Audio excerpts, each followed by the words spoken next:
Molecule attach करता जाता था जो एक्टिवेटेड ग्लूकोज था, जो कि यूडीपी ग्लूकोज था। कौन करता था? Glycogen synthase. ठीक है, अच्छा वो कौन सी लिंकेजेस बनाता था? 1,4 और लीनियर ब्रांच बनती जाती थी। फिर जब काफी सी ब्रांच इलांगेट हो जाती थी फिर क्या होता था? ब्रांचिंग एंजाइम आता था, वो क्या करता था? एक फ्रेगमेंट कट करता था, कितना? 6 to 8 ग्लूकोसिल रेसिड्यूज। ठीक है, और उनको जाके कहीं और उसी जो चेन इलांगेट हो रही थी उस पे किस लिंकेज से लगा देता था? 1,6 से। ठीक है, ये आपका हो गया सिंथेसिस। डिग्रेडेशन में क्या था? किधर से स्टार्ट होती थी? पेरिफेरी पे क्या थे? नॉन रिड्यूसिंग एंड्स थे। ठीक है, कितने नॉन रिड्यूसिंग एंड्स थे एक ग्लाइकोजन ग्रेन्यूल में? 2000। ठीक है, तो वो आप देखिए कि कितना ज्यादा ग्लूकोज एक ग्रेन्यूल से रिलीज होना शुरू होगा। ठीक है, अच्छा कौन उनको रिलीज करता था? Glycogen phosphorylase. अच्छा फॉस्फोराइलेज आपने देखा है। हाइड्रोलेज क्या करता है? पानी डालकर, वाटर डाल के तो वो किसी चीज की ब्रेकडाउन कराता है। जो फॉस्फोराइलेज है ये फॉस्फेट फेंक के तो उसकी करा रहा है। ठीक है, अच्छा ग्लाइकोजन फॉस्फोराइलेज जब उसमें से ग्लूकोसिल रेसिड्यूज को रिलीज कर रहा है तो वो एज क्या रिलीज हो रहे हैं? फॉस्फेट फेंक के कर रहा है ना, तो वो ग्लूकोज 1 फॉस्फेट रिलीज हो रहे हैं। ठीक है, उसका फायदा क्या है? वो खाली ग्लूकोज कर देता ना। हाँ, क्योंकि ये एनर्जी एफिशिएंट होगा, उसके पास पहले ही फॉस्फेट है, वो ग्लूकोज 6 फॉस्फेट बन के और आगे ग्लाइकोलाइसिस में जाके आपको एनर्जी दे सकता है। यही मकसद है ना आपके ग्लाइकोजन का कि उसने आपको एनर्जी देनी है, या कोई और मकसद है? आसान, कोई और मकसद है? यही मकसद है। अच्छा, तो फिर क्या होता था? ग्लाइकोजन फॉस्फोराइलेज किधर आके रुक जाता था? 4 रेसिड्यूज के ब्रांच पॉइंट से रह जाते थे तो वो स्टॉप हो जाता था। फिर कौन आता था? D branching enzyme. वो क्या करता था? 3 रेसिड्यूज फ्लिप करता था। ठीक है, उनको क्या करता था? वो जाके कहीं पे लीनियरली अटैच कर देता था 1,4 लिंकेज से। ठीक है, ताकि उसको ग्लाइकोजन फॉस्फोराइलेज अगेन छोटा करे। और अगर ब्रांच पॉइंट पे पहुंच गया है वो, अब एक ग्लूकोज रेसिड्यूज रह गए जर्मीना, कितने ग्लूकोज रेसिड्यूज रह गए? एक। वो कैसे रिलीज होगा? उसी डी ब्रांचिंग एंजाइम के दूसरे हाथ से जिसकी 1,6 ग्लूकोसिलेज एक्टिविटी है। ठीक है, अच्छा वो रिलीज होगा एज कैसे? As free glucose. दूसरे कैसे रिलीज हो रहे थे? Glucose 1 phosphate. ठीक है, और हमने क्या बात की थी? आपका ब्लड ग्लूकोज लेवल कौन मेंटेन करता है? लिवर। मसल जो है उसकी ग्लाइकोजन किस काम आती है? मसल के अपने काम आती है जब मसल कंट्रैक्शन होती है। ठीक है, और क्या था मसल में? जो बहुत शौक होता है एग्जामिनर्स को पूछने का कि glucose 6 phosphatase is absent in muscle, ताकि जो उधर से ग्लूकोज रिलीज हुआ है ग्लाइकोजन से वो उधर ही ट्रैप रहे, वो उसको ब्लड ग्लूकोज जाके मेंटेन नहीं करना। ठीक है, अच्छा तो अब हम देख लेते हैं कि जो जितनी भी ग्लाइकोजन स्टोरेज डिजीजेज है ना वो कैसे आ रही है? कुछ ना कुछ किधर प्रॉब्लम होगी? डिग्रेडेशन में। ठीक है, डिग्रेडेशन हम साथ साथ दोबारा रिवाइज करेंगे और साथ साथ डिजीजेस देखते जाएंगे। इस तरह से आपको क्वेश्चन आएगा। अब ये क्वेश्चन क्या है? 25 ईयर ओल्ड फीमेल है, मैकार्डर डिजीज है इसको। ठीक है, इसकी लाइफ लॉन्ग हिस्ट्री है फॉर एक्सरसाइज इंटॉलरेंस। आप डॉट्स कनेक्ट कर रहे हो, उसको एक्सरसाइज इंटॉलरेंस हो रही है। और हमने बात की थी कि मसल की ग्लाइकोजन एक्सरसाइज जब बंदा कर रहा होता है तो वो उस वक्त उसको एनर्जी देने के लिए ग्लूकोज को रिलीज करती है। ठीक है,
अलावा कोई कुछ नहीं पूछेगा।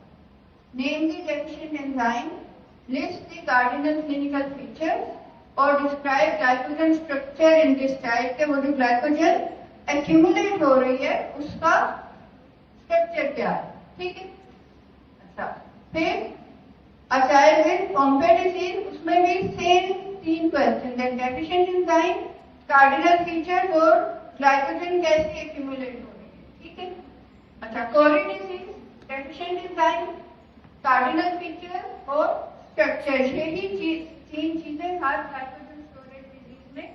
फिर मैकार्डल में भी डेफिशिएंट एंजाइम, कार्डिनल फीचर, अभी आपने उसके देखे इतनी एनर्जी, ठीक है, और ग्लाइकोजन स्ट्रक्चर। हर्स्ट डिजीज में deficient enzyme, cardinal feature, glycogen structure. Anderson disease, deficient enzyme, clinical features और ग्लाइकोजन स्ट्रक्चर, ठीक है। इस तरह के आपको आ सकते हैं। अब आप इसको एमसीक्यू बना सकते हो। इसका कैसे बनाओगे? 12 मंथ और गर्ल है, ठीक है, इसकी स्लोली प्रोग्रेसिंग मसल वीकनेस है, ठीक है। मसल वीकनेस उसको किधर हो रही है? आर्म्स एंड लेग्स में, ठीक है। फिर जो है उसको डिफिकल्टी ब्रीदिंग भी हो गई, ठीक है। लिवर एनलार्ज्ड है, सीटी स्कैन पे आया है कार्डियोमेगली, ठीक है। मसल बायोप्सी में क्या है? मसल डिजेनरेशन और प्रोमिनेंट लाइसोसोम्स है, और लाइसोसोम्स जो है वो इलेक्ट्रॉन डेंस ग्रेन्यूल्स से फिल्ड है। तो आपको क्या लगता है कि क्या चीज होगी वो इलेक्ट्रॉन डेंस ग्रेन्यूल्स उसके लाइसोसोम्स में है, वो क्या होंगे? ग्लाइकोजन है, ठीक है। अच्छा, अब इसका जो डायग्नोसिस है वो पोम्पे डिजीज निकला है, ठीक है, और उसके पेरेंट्स को बताया है कि विदाउट ट्रीटमेंट, ठीक है, शी में डाई इन 1 to 2 years, ठीक है। अभी ये 12 मंथ ओल्ड है, ठीक है। आपको क्या बताना है? डेफिशिएंट एंजाइम, ठीक है, कौन से टिश्यूज इसमें सीवियरली अफेक्टेड हैं और उसकी बायोकेमिकल जस्टिफिकेशन क्या है, और फिर के जो है आपको बतानी है कि location of glycogen phosphorylase and D branching enzyme, ठीक है। तो ये हमने देख लिया था कि ग्लाइकोजन मेटाबॉलिज्म आपका किधर पड़ा हुआ है मेटाबॉलिक मैप में? टॉप पे पड़ा हुआ है। क्यों टॉप पे रखा हुआ है? क्योंकि ग्लूकोज देके तो ग्लूकोज आगे ग्लाइकोलिसिस में, और ग्लाइकोलिसिस से आगे टीसीए साइकिल में जा सकता है, और उससे आगे इलेक्ट्रॉन ट्रांसपोर्ट चेन में जाके जो भी ग्लूकोज था उसमें जो इलेक्ट्रॉन है वो किधर जाएंगे? NADH और FADH2 में बैठ के चले जाएंगे इलेक्ट्रॉन ट्रांसपोर्ट चेन में, और उधर क्या करेंगे? ATP बनाएंगे, ठीक है। तो ये हमने देखा था कि इस तरीके से ये कौन सी एंड से ग्लूकोज रेसिड्यूज जो है वो रिमूव हो रहे हैं? नॉन रिड्यूसिंग एंड से, ठीक है। अच्छा, और क्या रिलीज हो रहा था? ग्लूकोज 1 फॉस्फेट, ठीक है। ब्रांच पॉइंट से क्या रिलीज होता था? ग्लूकोज, उस पर फॉस्फेट नहीं होता, ठीक है। अच्छा, फिर हमने ये देख लिया था कि this is not the reverse of synthesis, मानते हो ना। और इस तरीके से इसका ग्लूकोज रिलीज हो रहा होता है।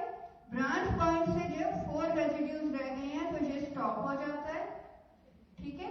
और अब क्या होगा? डी ब्रांचिंग एंजाइम आएगा। डी ब्रांचिंग एंजाइम के 2 बात हैं, ठीक है। एक वो क्या करेगा? इधर से कट करेगा 3 रेसिड्यूज और इनको लीनियरली अटैच कर देगा ताकि दोबारा फॉस्फोराइलेज उसको करे, ठीक है। अच्छा, अभी आप देखेंगे इधर जो है, हम अब इस पे आ जाते हैं कि थोड़ा सा इधर हाइड्रोलेज भी ग्लूकोज को रिलीज कर सकता है, ठीक है। और ये क्या है? लाइसोसोमल अल्फा 1,4 ग्लूकोसिडेज, ठीक है। तो इसने with the help of water glucose release किया है, ठीक है। और अगर ये डेफिशिएंट है, ठीक है, तो पोम्पे डिजीज है, ठीक है। ये this is the only glycogen storage disease that is lysosomal, ठीक है। नहीं 1,4 देखिए 1,6 तो ये है ना, ब्रांच पॉइंट है ना। पहले तो वो लीनियरली रिमूव हो रहे हैं ना, और इधर ये है अल्फा 1,4 ग्लूकोसिडेज जो कि लाइसोसोम्स में भी है, ठीक है। अच्छा, अब इसकी जो ऑर्गन सिस्टम इन्वॉल्व है ना, जनरलाइज्ड है, लेकिन प्राइमरीली ये हार्ट, लिवर और मसल को कर रहा है, ठीक है। Excessive glycogen is present in lysosomes, ठीक है। और आपने देखा कि इसने शुरू में ही इसने ब्लॉक लगा दिया है ना, ठीक है। तो इसमें जो नॉर्मल ग्लाइकोजन स्ट्रक्चर जो है ना वो लाइसोसोम्स में प्रेजेंट होगा, ठीक है। अच्छा, इसके नॉर्मल ब्लड शुगर लेवल्स हैं, हाइपोटोनिया और मसल वीकनेस है, मास्टिस कार्डियोमेगली है, ठीक है। और वो हमने बताया था ना कि शी में डाई विद इन 2 years, तो ये इन्फेंटाइल फॉर्म जो है वो फेटल है ड्यू टू हार्ट फेलियर, ठीक है। इसके लिए क्या फिर इसका है इलाज, एंजाइम रिप्लेसमेंट थेरेपी, ठीक है।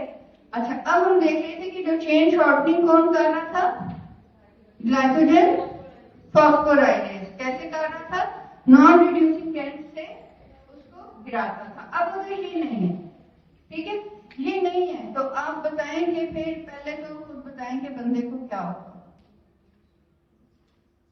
फास्टिंग हाइपोग्लाइसीमिया, ठीक है। क्योंकि जब आपको 3 to 4 आवर्स के बाद भूख लगती है और अगर आपको खाना नहीं मिले तो भूख मर जाती है। क्यों मर जाती है, ग्लाइकोजन ब्रेकडाउन स्टार्ट हो जाता है। ग्लाइकोजन ब्रेकडाउन क्या करता है, ग्लूकोज मेंटेन कर देते हैं आपका, ठीक है। तो अब अगर किसी का ग्लाइकोजन फॉस्फोराइलेज ही नहीं है तो कॉमन सेंस है ना कि उसको क्या होगा, फास्टिंग हाइपोग्लाइसीमिया, ठीक है, कि वो फास्टिंग स्टेट में नहीं रह सकता, उसको हाइपोग्लाइसीमिया होगा, ठीक है। अच्छा, अब अगर ये डेफिशिएंट है ना तो इसमें मसलन ये मसल वाला जो है फॉस्फोराइलेज वो डेफिशिएंट है, तो फिर क्या होगी, टाइप 5 ग्लाइकोजन स्टोरेज डिजीज है विच इज मैकार्डल डिजीज, ठीक है। ग्लाइकोजन फॉस्फोराइलेज क्या करता था, लिमिट डेक्स्ट्रिन बनाता था, ठीक है। और रिलीज क्या होता था उसमें से, ग्लूकोज 1-फॉस्फेट रिलीज होता था, जब 1-4 लिंकेज ब्रेक होती थी और 1-6 लिंकेज ब्रेक होती थी तो फ्री ग्लूकोज रिलीज होता था, ठीक है। अब ग्लाइकोजन फॉस्फोराइलेज नहीं है, तो अब क्या ये जो पेशेंट है इसमें आपको लिमिट डेक्स्ट्रिन मिलेंगे या पूरी ग्लाइकोजन मिलेगी, पूरी ग्लाइकोजन मिलेगी ना, लिमिट डेक्स्ट्रिन तो बनने की नॉर्मल दुनिया है, ठीक है। तो मैकार्डल डिजीज में क्या है, skeletal muscle glycogen phosphorylase deficiency है, ठीक है। तो इसलिए स्केलेटल मसल इफेक्ट हो रही है, ठीक है। अच्छा, इसके लिवर एंजाइम्स नॉर्मल है, ठीक है। अच्छा, अब हमने कहा कि इसके लिवर एंजाइम्स नॉर्मल है, तो क्या मैकार्डल डिजीज वाले पेशेंट को फास्टिंग हाइपोग्लाइसीमिया होगा, नहीं, इसको एक्सरसाइज में प्रॉब्लम होगी, क्योंकि फास्टिंग में लिवर में भी ग्लाइकोजन फॉस्फोराइलेज मेंटेन करना है ना, ब्लड ग्लूकोज उसमें कर देना, और लिवर वाला नॉर्मल है,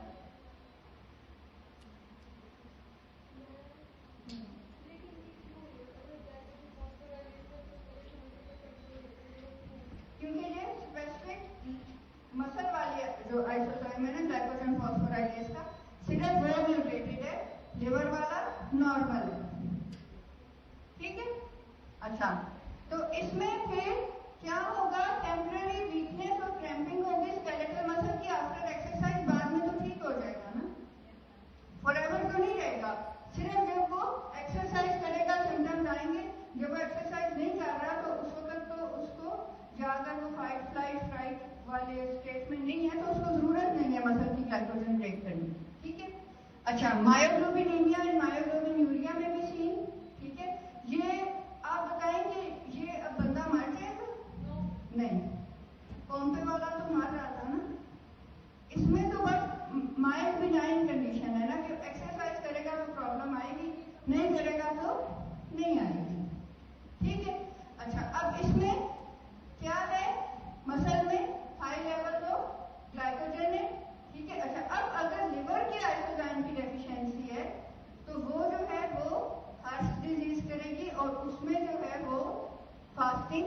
हाइपोग्लाइसीमिया कॉज हो सकता है। ठीक है, आपने ग्लाइकोजन फॉस्फोराइलेज की डेफिशिएंसी देख ली है। अगर वो मसल में है तो मायोकार्डियल डिजीज है और उसमें एक्सरसाइज इंटॉलरेंस है। अगर वो लिवर में है तो फिर हर्श डिजीज है और उसमें फास्टिंग हाइपोग्लाइसीमिया जो है वो प्रेजेंट होगा। ठीक है, अच्छा, अब आपने देखा है कि जो ग्लाइकोजन फॉस्फोराइलेज है उसका कोएंजाइम क्या था? Vitamin B6। ठीक है, पायरिडॉक्सिल फॉस्फेट। ये भी आपने देखा था कि वो क्या कर रहा था? नॉन रिड्यूसिंग एंड्स पे ग्लूकोसिल रेसिड्यूज को अटैक करके उनको रिलीज करा रहा था। ठीक है, और जब वो अपना काम पूरा कर लेता है तो क्या बन जाता है? Limit dextrin, pharma limit dextrin बन जाता है। ठीक है, अच्छा, तो जब लिमिट डेक्स्ट्रिन बन जाता है तो ये डीब्रांचिंग एंजाइम आता था। इसकी दो हाथ थे, एक था अल्फा 1414, ये क्या करता था? इधर से फ्रेगमेंट काट के उसको लीनियरली अटैच कर देता है। और ये वाला हाथ क्या करता था? पहले वो उसको जब इलांगेट हो गया तो फिर दोबारा ग्लाइकोजन फॉस्फोराइलेज उसको क्लीव करता जाता है। ठीक है, और इसी तरह से वो उसमें से ये प्रोसेस रिपीट होता जाएगा। ठीक है, वो छोटा सा है, उसमें लिमिट एक्सटेंट बनाया है, उधर से डीब्रांचिंग एंजाइम आया है, उसका जो ये हाथ है 1414 ट्रांसफरेज, उसने उसको उधर से क्लिक किया है, आगे जाके कहीं पे उसको लीनियरली इलांगेट कर दिया चेन को। करते करते क्या होगा?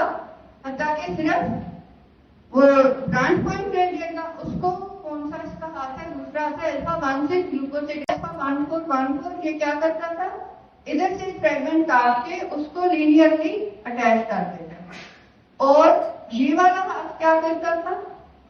पहले वो उसको जब इलांगेट हो गया तो फिर दोबारा ग्लाइकोजन फॉस्फोराइलेज उसको क्लीव करता जाता है। ठीक है, और इसी तरह से वो उसमें से ये प्रोसेस रिपीट होता जाएगा। ठीक है, वो छोटा सा है, उसमें लिमिट एक्सटेंट बनाया है, उधर से डीब्रांचिंग एंजाइम आया है, उसका जो ये हाथ है 1414 ट्रांसफरेज, उसने उसको उधर से क्लिक किया है, आगे जाके कहीं पे उसको लीनियरली इलांगेट कर दिया चेन को। करते करते क्या होगा? ताकि सिर्फ वो ब्रांच पॉइंट रह जाएगा। उसको कौन सा इसका हाथ है? दूसरा हाथ है अल्फा 16 ग्लूकोसिडेज, वो रिलीज कर देगा। ठीक है, और वो क्या रिलीज करता था? Free glucose.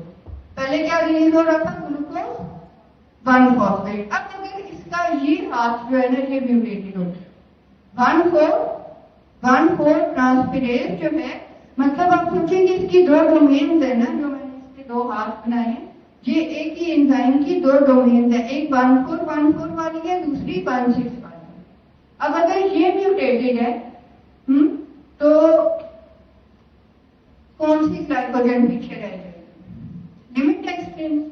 ठीक है, अच्छा, ये टाइप 3 ग्लाइकोजन स्टोरेज डिजीज है, कोरी डिजीज। ठीक है, इसमें जो है 4,4 ट्रांसफरेज या फिर amylo 1,6 glucosidase deficiency, fasting hypoglycaemia. ठीक है, एबनॉर्मल ग्लाइकोजन स्ट्रक्चर है विद 4 और more glucosyl residues at branch point. इसका दूसरा क्या नाम है? Limit extend. ठीक है, अच्छा, क्या था लिमिट एक्सटेंड में? ब्रांचेस रिमूव होती थी। कैसे होती थी? पहले 4,4 ट्रांसफरेज आता था, वो फिर दोबारा ग्लाइकोजन फॉस्फोराइलेज आता था और एंड में फिर क्या आता था? 1,6 ग्लूकोसिडेज। ठीक है, अच्छा, फिर आपने देखा था कि ये प्रोसेस रिपीट होता जाता था।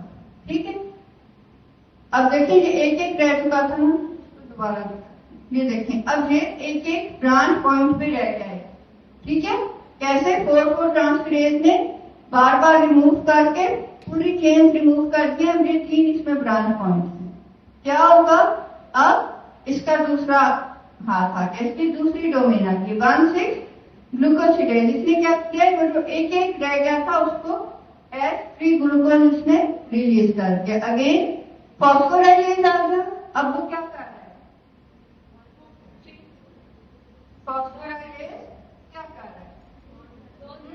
नॉन रिड्यूसिंग एंड से ग्लूकोज के जो रेसिड्यूज हैं, ग्लूकोज रेसिड्यूज, उनको क्लिप कर रहा है, उनको रिलीज करता जा रहा है। कब रुक गया है? जब 4 रेजिड्यूज रहते हैं, फिर इसकी 4 ट्रांसफरेज एक्टिविटी आई है, उसने उसको लीनियरली अटैच कर दिया है और ये process over and over repeat हो रहा है। ठीक है, अच्छा, ठीक है। हत्ता के अब आप देखें कि ये एक लीनियर सा मॉलिक्यूल रह गया है और ग्लाइकोजन फॉस्फोराइलेज इसको पूरा खत्म कर देगा। ठीक है, अच्छा, अगर फिर जो है ग्लूकोज 6 फॉस्फेटेज जो है वो किधर जाके उसमें से फॉस्फेट रिमूव होता था, एंडोप्लाज्मिक रेटिकुलम में जाता था। ठीक है, अब ग्लूकोज 6 फॉस्फेट ट्रांसलोकेज उसको अंदर लेके जाता था और उधर इसका ये रिलीज हो जाता था। ठीक है, अब इसमें आ जाती है बॉन लेयर के डिजीज। अच्छा, इसमें 1A और 1B है। 1B में क्या है कि इसमें लिवर और किडनी अफेक्ट हो रही है। ठीक है, severe fasting hypoglycaemia, renal disease भी होगी, growth retardation, delayed puberty, lactacidaemia, hyperlipidaemia, hyperglycaemia, और क्या है, नॉर्मल ग्लाइकोजन स्ट्रक्चर है क्योंकि इसकी ब्रेकडाउन स्टार्ट ही नहीं हो सकती। ठीक है ना, और क्या होगा कि इंक्रीज ग्लाइकोजन इसमें स्टोर होगी। ठीक है, इसका ट्रीटमेंट क्या है कि आप नॉक्टर्नल गैस्ट्रिक इन्फ्यूजन दें ग्लूकोज की, या फिर अनकुक्ड कॉर्न स्टार्च के वो उसमें से स्लोली ग्लूकोज रिलीज होता है। ठीक है, अच्छा, फिर अगर ग्लूकोज 6 फॉस्फेटेज की डेफिशिएंसी है, ठीक है, तो अब इसमें भी क्या होगा, फास्टिंग हाइपोग्लाइसीमिया होगा। ठीक है, क्या करना था, इसमें ग्लूकोज को रिलीज कराना था। ठीक है, तो अब क्या मतलब है कि ग्लूकोज लिवर से बाहर ही नहीं आ सकता। लिवर ने तो उसको बाहर भेज के ब्लड ग्लूकोज मेंटेन करना था ना, अब वो बाहर ही नहीं आ सकता, वो अंदर ही that is the type 1A von लेयर के डिजीज।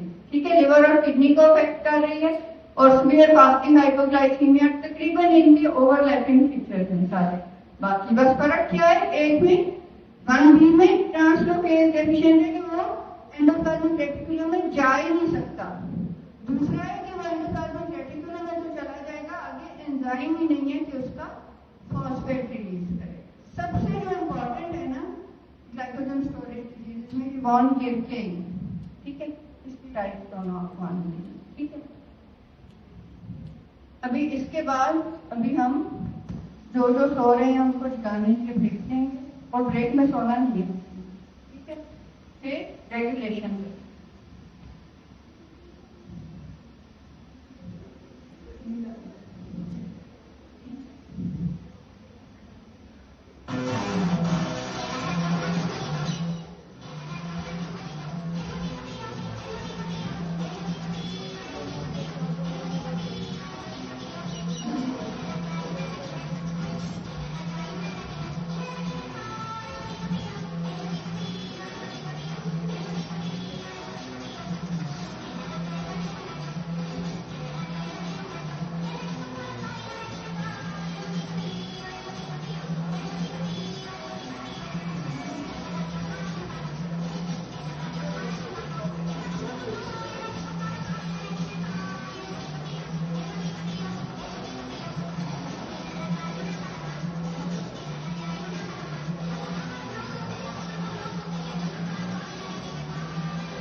ग्लाइकोजन सिंथेसिस हो रहा है,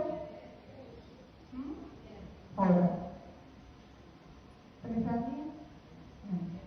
अच्छा, तो उसमें ग्लाइकोजन सिंथेसिस हो रहा है, ठीक है। क्यों? क्योंकि आप देखें कि जो ह्यूमंस है ना, they are hunters and gatherers, ठीक है। क्या होता था आजकल, तो आपका मुंह बंद ही नहीं होता ना, हर वक्त चुग रहे होते हैं, चल रहे होते हैं, खा रहे हैं। पहले इस तरह से फूड अवेलेबल नहीं होती थी, ठीक है। आपको एक दफा खाना मिल गया, अब अगला खाना नहीं पता कि आपको नेक्स्ट मील कब मिलना है, ठीक है। तो उसमें फिर क्या मैकेनिज्म थे कि आप जैसे होते ना फॉर रेनी डेज, आप कुछ चीज स्टोर कर दो, ठीक है। तो फैट भी स्टोर होता था, ग्लाइकोजन भी स्टोर होता था, ठीक है।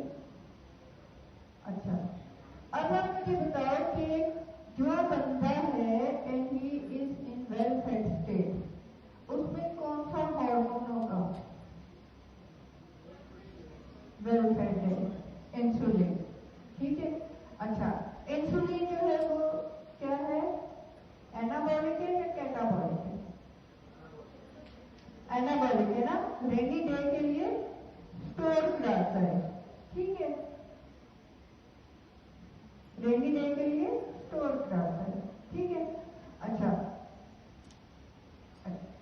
जो बंदा सोया हुआ है, ठीक है, अब उसको सोए हुए मसलन 6 घंटे हो चुके हैं, उसमें कौन सा हार्मोन उसका ब्लड ग्लूकोज मेंटेन कर रहा होगा?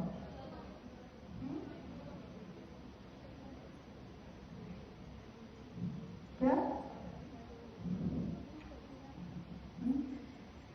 नहीं, ग्लाइकोजन तो हार्मोन नहीं है ना, ग्लूकागॉन, ठीक है। जब आप सो रहे होते हो तो उस वक्त आप सुकून की नींद सो रहे होते हो, तो उस वक्त कौन क्या कर रहा होता है?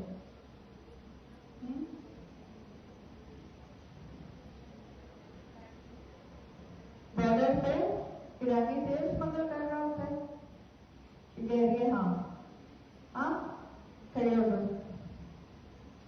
कोई बॉर्डर पे ईरानी तेल नहीं स्मगल कर रहा होता जब आप सो रहे होते हो। ग्लूकागॉन आपका ग्लाइकोजन ब्रेक डाउन कर रहा होता है। बैठो, आयदा नहीं क्या प्रेस कॉन्फ्रेंस करनी नहीं। अब आयदा करोगे, जब आप सो रहे होते हो क्या हो रहा होता है?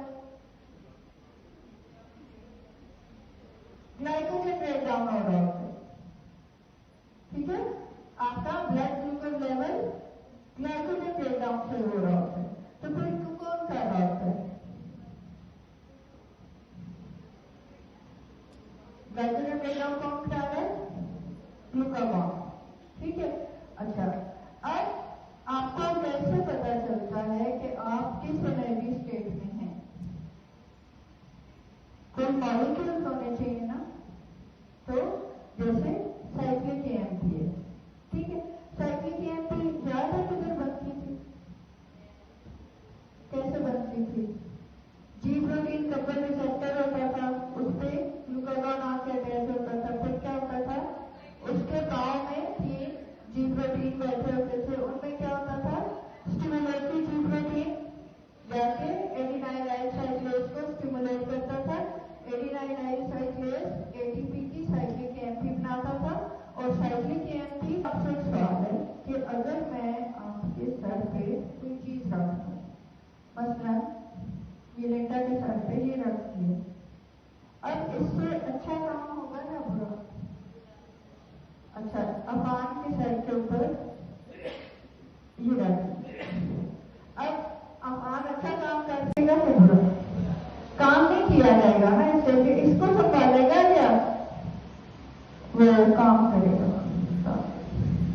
तो इसी तरह से जो आपके हॉर्मोन्स है ना, जब उनके सर पे आप एक पत्थर रखते हैं, जैसे आप उनके सर के ऊपर फॉस्फेट रखते, ठीक है, क्या होगा? अच्छा काम नहीं कर पाएंगे। लेकिन अगर कोई लातों का बोल है, मतलब उसको जब तक आप एक दो ना लगाएं काम नहीं करता, और बस ये बैठा है कि काम नहीं कर रहा, मैं इसके सर के ऊपर ये रख देती हूँ, अब काम करेगा। तो आपके भी दो बातों के बोल हैं, हार्मोन सेंसिटिव लाइपेज और ग्लाइकोजन फॉस्फोराइलेज। ये जो है ये फॉस्फोराइलेट होकर काम करते हैं, बाकी सब जो है वो डीफॉस्फोराइलेट होकर एक्टिव होते हैं। ये थोड़ी कुछ अंदर एक्सेप्शन है जो कि फॉस्फोराइलेट होकर एक्टिव होते हैं, ठीक है। अच्छा, तो ये आपका ग्लूकोज है, ठीक है।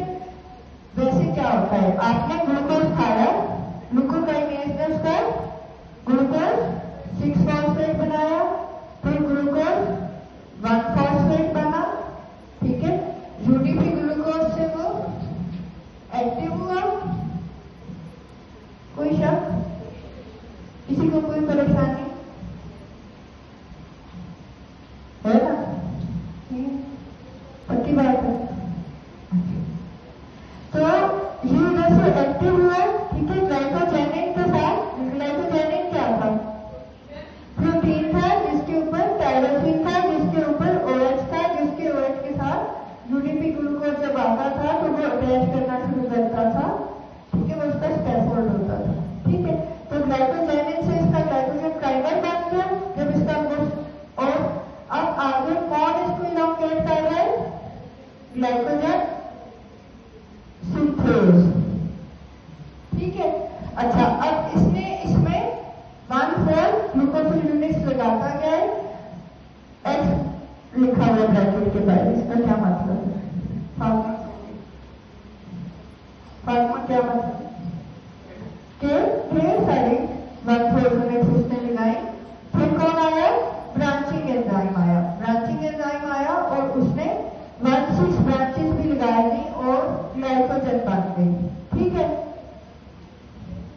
ये हमने क्या किया? ग्लाइकोजेनेसिस, ठीक है।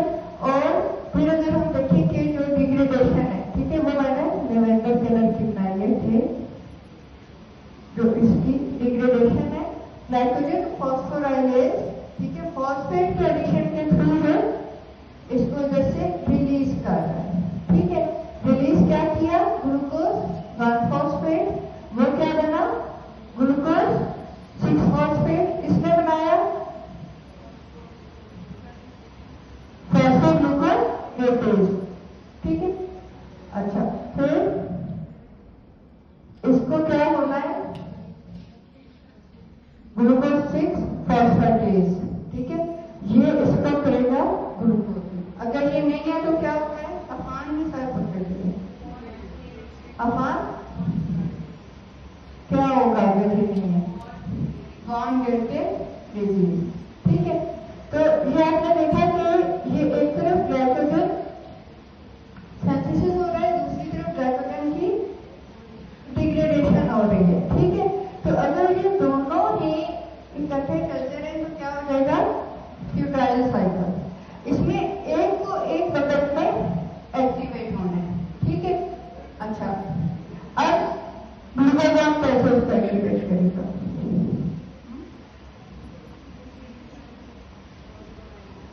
ये कौन है?